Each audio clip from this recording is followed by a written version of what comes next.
రంగారెడ్డి జిల్లా బాటసింగారం వద్ద భారీగా గంజాయిని రాచకొండ పోలీసులు పట్టుకున్నారు. సుమారు 1000 కేజీల గంజాయిని తరలిస్తున్న వాహనాన్ని ఈగల్ టీంతో కలిసి స్వాధీనం చేసుకున్నారు. మరిన్ని వివరాలు మా ప్రతినిధి నాగార్జున అడిగి తెలుసుకుందాం. నాగార్జున, చెప్పండి, గంజాయి ఎక్కడి నుంచి ఎక్కడికి తరలిస్తున్నారు? స్వాధీనం చేసుకున్న గంజాయి విలువ ఎంత ఉండొచ్చు? గంజాయి విలువ సుమారు 5 కోట్లు. ప్రస్తుతం అంటే తెలుగు రాష్ట్రాల్లో పూర్తి స్థాయిలో గంజాయిపై నిఘా పెట్టిన వేళ దీనికి గంజాయి బాగా డిమాండ్ పెరిగింది. ముఖ్యంగా ఇటు ఒరిస్సా నుంచి మహారాష్ట్ర వరకు దీనికి తరలిస్తున్నారు. ఒక డీసీఎం వాహనంలో వాళ్ళు తరలిస్తున్నట్లుగా ఈగల్ టీం ప్రధానంగా గుర్తించింది. వాళ్ళని ముందస్తు సమాచారంతో ఈగల్ టీం అండ్ రాచకొండ పోలీసులు వాళ్ళపై సర్వేలెన్స్ పెట్టారు.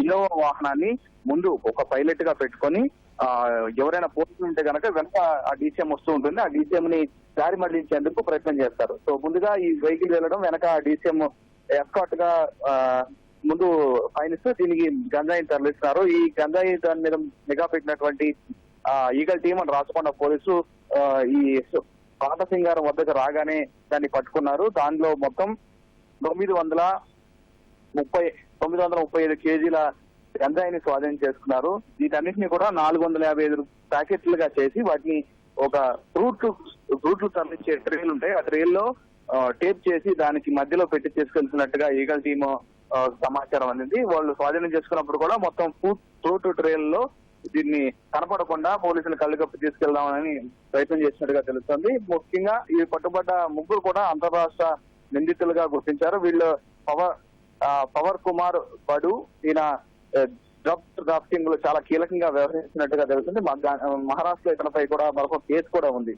అతనితో పాటుగా రంజాన్, కాంతిలాల్ బైతే, వినాయక్ బాబా, వీళ్ళిద్దరిని కూడా అరెస్ట్ చేశారు. ఇందులో వినాయక్ బాబా అనే అతను ఎస్కాట్ డ్యూటీలో పాల్గొంటారు. అంటే ముందు ఇన్నోవా వాహనాన్ని నడుపుతూ వెనక వాళ్ళకి ఫోన్ లో మాట్లాడుతూ వాళ్ళని రూట్ చేస్తూ ఉండడానికి ఉపయోగిస్తున్నారు. సో వీళ్ళ నుంచి మొత్తం 935 కిలోల గంజాయి, 6 మొబైల్ ఫోన్స్, ఇన్నోవా వాహనంతో పాటుగా డీసీఎం ను కూడా స్వాధీనం చేసుకున్నారు. ఈ స్వాధీనం చేసుకున్నటువంటి వాటన్నింటినీ కూడా ఇప్పుడు కేసు నమోదు చేసి దర్యాప్తు ప్రారంభించారు. ఇక్కడ మొత్తం వీళ్ళపైన section narcotics sections NDPS section కింద కేసు నమోదు చేసి దర్యాప్తు చేస్తున్నారు.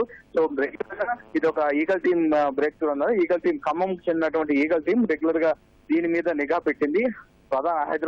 విజయవాడ హైదరాబాద్ ప్రధాన రహదారిపై ఇది వస్తున్నట్లుగా గుర్తించి బాటసింగారం వద్దకు రాగానే వాళ్ళని పట్టుకున్నారు. రాచకొండ పోలీసుల సహాయం తీసుకుని వాళ్ళని పట్టుకున్నారు. వీటన్నింటినీ కూడా ప్రస్తుతం వాళ్ళని దర్యాప్తు చేస్తున్నారు. ఇంకా ఈ కేసులో ఎవరున్నారు, అక్కడ ఒరిస్సాలో సప్లయర్తో పాటుగా ఎవరైతే మహారాష్ట్ర రిసీవ్ చేసుకోవడానికి ఉన్నారో వాళ్ళని పట్టుకునేందుకు ఇప్పుడు ఈగల్ టీం అండ్ రాచకొండ పోలీసులు ప్రయత్నం చేస్తున్నారు.